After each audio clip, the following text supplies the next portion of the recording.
1 मार्च 2022 सेबी का यहाँ पर एक ऑर्डर आता है जिसकी वजह से काफी बड़ा नुकसान झेलना पड़ता है एक स्टॉक के शेयर होल्डर्स को।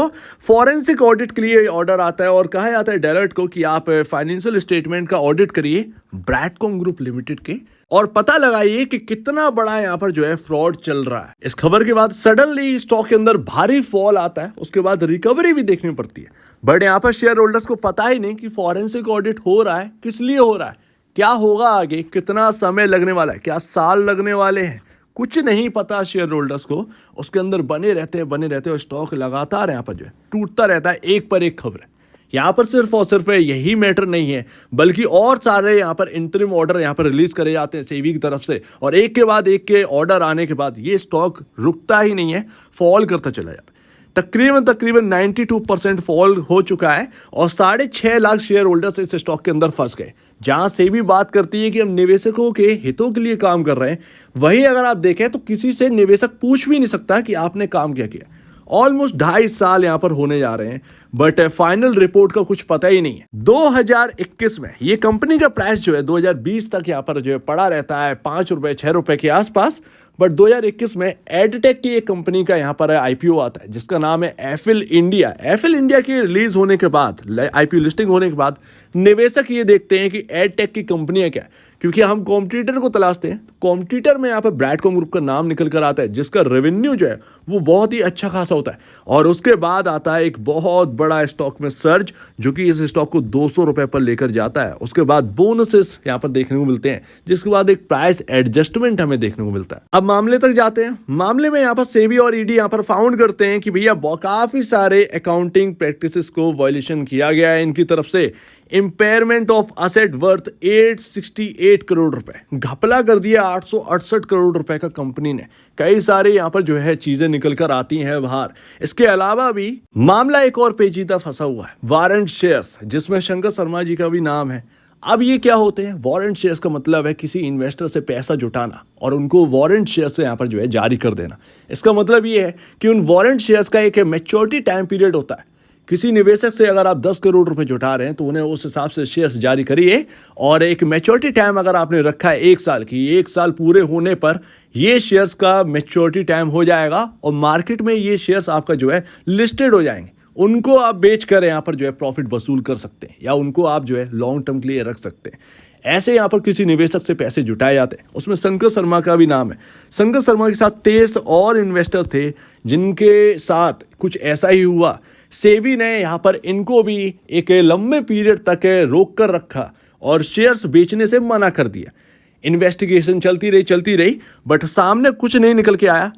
क्लीन चिट मिल गई यहाँ पर, और बाकी के शंकर शर्मा के साथ बाकी के जो 23 निवेशक हैं उनको यहाँ पर क्लीन चिट थमाई गई और इस मामले से हटाया गया। ये ब्रैडकॉम ग्रुप की सेल्स और प्रॉफिटेबिलिटी की रिपोर्ट है आपके सामने, और ये सालाना रिपोर्ट आपके सामने रखी हुई है। सन 2020 जब कोविड यहाँ पर आया तो आप देख रहे हैं कि किस तरीके से आईटी कंपनी की प्रॉफिटेबिलिटी पर कोई दबाव नहीं देखने मिला। कंपनियां बढ़ती गई। आपने मार्केट में सुना होगा कि आईटी कंपनियों में बहुत बड़ा सर्ज आया है कोविड के टाइम, क्योंकि ये कंपनियों के एम्प्लॉय घर से भी काम कर सकते हैं। बड़ा बोलबाला हुआ है यहाँ पर इन कंपनियों का। ऐसे में डिजिटल मार्केटिंग कंपनी, जबकि आप इंटरनेट चला रहे हैं तो आपकी सीधी सी बात है एडवर्टाइजमेंट भी चल रहे हैं साथ में, इन कंपनियों का काम भी ठप होता हुआ नहीं दिखा। ऐसे में उस समय के बाद अगर आप देखेंगे तो एक बहुत बड़ा सर्ज हमें देखने को मिला, और ये कंपनी की जो सेल्स है वो बहुत ऊपर जाती हुई देखी आफ्टर 2020 कोविड। आज 7 जुलाई 2024 डेट है और सेबी चेयरमैन कई सारे कॉन्फ्रेंसेस जो है वो अटेंड कर रही हैं। ऐसे में अगर आप देखें तो सेबी चेयरमैन जो है वो निवेशकों के हित के ऊपर बहुत सारी बात करती हैं, लेकिन अगर आप देखें तो एक दोहरापन यहाँ पर जो है अपनाया जा रहा है सेबी चेयरमैन की तरफ से। असलियत में जो डार्क फेस है वो कुछ और ही है, जो आपके सामने जो फ्रंट फेस है वो कुछ और ही है। डार्क फेस ब्रैडकॉम ग्रुप के शेयर होल्डर्स से समझ में आता है, जो कि चल रहा है। 6.5 लाख शेयर होल्डर्स किससे जवाब मांगेंगे? क्या ईमेल करें? ईमेल का जवाब तक नहीं मिलता है। सेबी चेयरमैन सामने आकर कुछ नहीं बोले।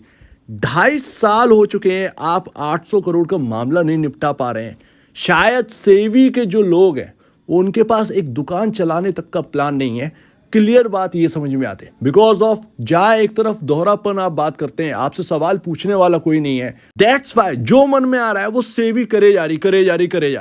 कहीं ना कहीं एक एज लिमिट भी होना चाहिए कि सेबी चेयरमैन का एक रिटायरमेंट जो एज लिमिट है वो तय होना चाहिए। 60 साल 55 साल जो भी हो, बट तय होना चाहिए। हर कोई अगर उस कुर्सी पर किसी भी एज में आकर बैठेगा तो कुछ ऐसे ही फैसले लेगा। और सिर्फ इतने नहीं, सेबी और सेट के ऊपर काफी कुछ बोला है सुप्रीम कोर्ट ने। यानी कि मैं बात कर रहा हूं यहां पर चीफ जस्टिस ऑफ इंडिया की। 2 दिन पहले काफी एडवाइजेस इन्होंने दिए हैं सेबी और सेट को कि भाई आप यहाँ पर जो है जो काम कर रहे हैं ना वो पूरी तरीके से सही नहीं है। आप जो फाइनेंशियल स्टेटमेंट को एक इन्वेस्टिगेट करने में जो टाइम ले रहे हैं वो बहुत बड़ा टाइम है, और उसको 1 महीने तक लेकर आइए, क्योंकि आपका जो टाइम पीरियड है वो सालों तक का है। कभी 2 साल लग रही है या 3 साल लग रही है, जो कि फाइनेंशियल वर्ल्ड में बहुत लंबा टाइम है। इतने में तो कई सारी कंपनियां ढह जाएंगी। और वास्तविकता में अगर आप 2019 के टाइम देखें तो 2 कंपनियां सेबी की वजह से डूब गई। अब कंपनी का नाम है पीसी ज्वेलर लिमिटेड, जिसका प्राइस है 51 रुपए 30 पैसे। कभी ये स्टॉक 600 रुपए पर काम किया करता था, और जब से इसके ऊपर एलिगेशंस लगे हैं, काफी सारे एलिगेशन सेबी की तरफ से लगाए गए, उसके बाद आप देखिए कि किस तरीके से इस स्टॉक के अंदर फॉल आया। आफ्टर क्लीन चिट ये स्टॉक रिकवर नहीं हुआ, क्योंकि ये कंपनी बर्बाद हो गई इन एलिगेशंस और इन्वेस्टिगेशन के चलते। कंपनी भारी कर्ज में थी, और जब ये एलिगेशंस लगे उससे पहले की आप सेल्स देखिएगा, और इन एलिगेशंस या इन्वेस्टिगेशन के चलते इसकी सेल्स बिल्कुल गिर गई। डेट में तो थी, और उसके बाद कामकाज भी खराब हुआ, जिसके बाद ये कंपनी उभर नहीं पाई। क्लीन चिट मिलता है लमसम 2021 से 22 में, 3 साल बाद। आफ्टर ऑल यहाँ पर जो है आपके सामने रखी जाती हैं बातें, और उसके बाद सॉरी बोला जाता है और बात खत्म। ये चल रहा है, और इसके ऊपर कोई सवाल करने वाला नहीं है। ना ही यहाँ पर जो है इंडिया की जो फाइनेंस मिनिस्टर है वो कुछ पूछती हैं कि सेबी चेयरमैन कर क्या रही। लेकिन अगर यहाँ पर नोट किया जाना चाहिए तो क्या ऐसा नहीं हो सकता कि सेबी ने किसी के कहने पर यहाँ पर जो है जांच शुरू करी, 3 साल चलाया उसको, और बीच में कुछ खाकर चले गए और बोल दिया सॉरी? तो यहाँ पर यह भी सवाल उठता है। पीसी ज्वेलर के बारे में डिटेल में जानने के लिए मैं ऑलरेडी एक वीडियो को कवर कर चुका हूं, जिसमें मैंने सारी बातें यहाँ पर कवर कर रखी हैं। किस तरीके से सेल्स का गिरना हुआ, डेट का यहाँ पर प्रॉब्लम है, और कैसे क्लीन चिट मिली है। तो इसके बारे में आपको देखना हो तो आप इस वीडियो को देख सकते हैं। अब बात करते हैं सेट की। सेट क्या है? मामला सुनवाई होती है यहाँ पर। सेबी की तरफ से जो कुछ कहा जाता है उसके ऊपर सुनवाई होती है, या किसी एप्लीकेंट की तरफ से यहाँ पर कहा जाता है तो उसकी तरफ से सुनवाई होती है। कुल मिलाकर एक कोर्ट है, एक तरीके से फाइनेंशियल कोर्ट हमें देखने को मिलता है। यहां पर अगर आप पूछेंगे तो कई सारे आपको नोटिफिकेशन मिल जाएंगे कि सिक्योरिटी अपीलेट ट्रिब्यूनल का यहां पर जो है ऑफिस ट्रांसफर हो रहा है, जिसकी वजह से हम सुनवाई नहीं कर सकते। कई सारे आप अमेरिका को टक्कर देना चाहते हैं स्टॉक मार्केट के कंपैरिजन, और आप देखिए कि आपका ही जो एक सबसे जो मजबूत कड़ी होनी चाहिए वही सबसे कमजोर कड़ी है, जिनके पास ऑफिस तक नहीं है सुनवाई के लिए। और सेट की तरफ से भी अभी कुछ यहाँ पर निकल कर नहीं आया है इस मामले में, और 2.5 साल हो रहे हैं। उसके बाद आ जाते इनकम टैक्स ऑफ इंडिया। वैसे तो यहाँ पर कभी दूर रहेंगे नहीं, काफी कुछ समझो कर यहाँ पर टैक्स वसूलते हैं किसी भी तरीके से, बट अगर आप देखें तो यहाँ पर भी इनकी तरफ से कुछ कहा नहीं गया। 6 लाख शेयर होल्डर्स फंसे हुए हैं। कंपनी टैक्स जमा कर रही है या नहीं कर रही है, कुछ भी सामने निकल कर नहीं आया। इनकम टैक्स ऑफ इंडिया यहाँ पर सिर्फ और सिर्फ एक वसूलने का काम कर रही है, बट जब नीड है उनकी हेल्प की तो यहाँ पर कुछ भी यहाँ पर हो नहीं रहा। एंड लास्ट, फाइनेंस मिनिस्टर, यहाँ पर जिनको कुछ बोलना चाहिए वो कुछ भी यहाँ पर बोल नहीं रहे। सेबी चेयरमैन या सेबी के बाकी लोग जो हैं वो कुछ भी करते रहे, बट फाइनेंस मिनिस्टर की कोई दखल अंदाजी नहीं है। मेरे ख्याल से शायद रिपोर्ट भी नहीं मांगती हूँ कि आपने किया क्या है। इसी वजह से सेबी का अगर आप देखें तो जो फैक्चुअल बात है वो आपको अगेंस्ट दिखेगी रिटेल निवेशकों के, और बड़े लोगों की काफी हेल्प करते हैं। कहीं ना कहीं आपको ये कुछ देखने को मिलेगा ही, कुछ ना कुछ हिंट देखने को मिलेगी। मेरे बहुत सारे रिसर्च अब नहीं रखनी है, मुझे सिर्फ और सिर्फ यही कहना है कि कहीं ना कहीं निर्मला सीतारमण जी को कहीं ना कहीं इंटरफेयर करना चाहिए और पूछना चाहिए कि 2.5 साल तुमने क्या किया इसके ऊपर कि 6.5 लाख शेयर होल्डर्स अभी भी इंतजार कर रहे हैं। इवन डीलिस्टिंग हो गई है इस स्टॉक की टेम्परेरी, और ये सब मामला चल रहा है, और 2.5 साल से आप इस 868 करोड़ के मामले को संभाल नहीं पा रहे। क्या हो रहा है? कहीं ना कहीं जवाबदेही होना चाहिए, कहीं ना कहीं पूछना चाहिए फाइनेंस मिनिस्टर जी को, क्योंकि ये आपका काम है पूछने का, आपका काम इन्वेस्टिगेट करने का नहीं है। सिंपल सी बात है। बट आप पूछिए सेबी चेयरमैन से कि 2.5 साल में आपने किया क्या। आफ्टर ऑल कॉन्फ्रेंसिंग में आकर बड़े बड़े बोल वचन कर कोई महान नहीं बन जाता है। कहीं ना कहीं इस बात को सेबी चेयरमैन को समझना चाहिए। ऑफ कोर्स यहाँ पर जब सवाल उठेंगे ही नहीं तो जवाब देंगे ही नहीं और मुंह मांगे कुछ भी कर सकते हैं। तो ये आपके सामने चल रहा है जो कि सेबी की असली हकीकत है। डार्क फेस ऑफ सेबी का नाम यहां पर मैं देता हूं इस चीज को। कहीं ना कहीं फाइनेंस मिनिस्टर की एंट्री होने चाहिए।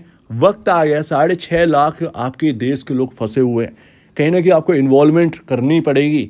छोटा ही सही, कंपनी छोटी है, बड़ी कंपनी से मतलब नहीं है, लेकिन अगर छोटे को बचा सकते हैं तो कम से कम यहाँ पर जो है काम बन सकता है। अदरवाइज अगर आप देखें तो कुछ ऐसा ही चलता गया तो सेबी हमेशा मनमानी ही करेगी, उनसे कुछ नहीं होने वाला। उनके पास दुकान चलाने तक का प्लान नहीं है। अगर आप पूछेंगे, थोड़ी सी कड़ाई करेंगे ना तो समझ में आएगा। फिनफ्लुएंसर के ऊपर नए नए रूल निकालने से मतलब नहीं है। मैं यहाँ पर 3 साल से काम कर रहा हूँ। 3 साल में मैंने किसी भी एक व्यूअर से 1 रुपया तक नहीं लिया है। जो भी एक इनकम बनती है वो एक एडवर्टाइजमेंट के थ्रू बनती है। कोई भी यहाँ पर जो है किसी का एडवर्टाइजमेंट अलग से नहीं किया जाता है। लेकिन फिर भी अगर आप देखें कोई बड़ी इनकम नहीं है, सिर्फ चाय पानी का खर्चा है। एक्चुअल फैक्चुअल बात है जो कि एक है। मैं यहाँ पर सेबी का जो इक्विटी रिसर्च एनालिस्ट का एग्ज़ाम है वो मैं देने के लिए तैयार हूँ, बट कम से कम इनके यहाँ पर देखिए कि कैसा डिसीजन लिया था। डायरेक्टली आकर बोला है, कम से कम कुछ टाइम तो दीजिए कि अगर कोई सामने वाला सही कर रहा है तो उसको थोड़ा सा टाइम दीजिए ताकि वो इन चीज़ों को सुधार सके। सुधारना चाहते हैं बट टाइम नहीं दे रहे। तो कुछ इस तरीके से जो फैसले लिए जाते हैं, कहीं ना कहीं आपको जो है वो डिफाइन करना चाहिए कि रिटायरमेंट एज क्या होनी चाहिए सेबी चेयरमैन की, क्योंकि उन्होंने कुछ देख नहीं रखा है। एचयूएल में उनके फादर आए, एचयूएल में ही काम करते थे और वो एचयूएल के ही यहाँ पर जो है काम करती थी और एचयूएल से ही निकल कर यहाँ पर आ गए। तो उन्होंने यहाँ पर जो है कोई भी ऐसा समय नहीं देख रखा है जो शेयर होल्डर इस वक्त भुगत रहे हैं। कहीं ना कहीं इस बात को आपको समझना चाहिए, फाइनेंस मिनिस्टर को इन्वॉल्वमेंट होना चाहिए। सो उम्मीद है इस मामले को आप बहुत ही गहराई से देखेंगे। कहीं ना कहीं मुझे लगता है कि इस वीडियो को इतना शेयर करना चाहिए कि कहीं ना कहीं इनकी तक बात पहुंचे। अदरवाइज मनमानी के अलावा इनको कुछ नहीं आता है, काम इनसे होता नहीं है, दुकान चलाने तक का प्लान इनके पास नहीं है। थैंक यू एंड जय हिंद।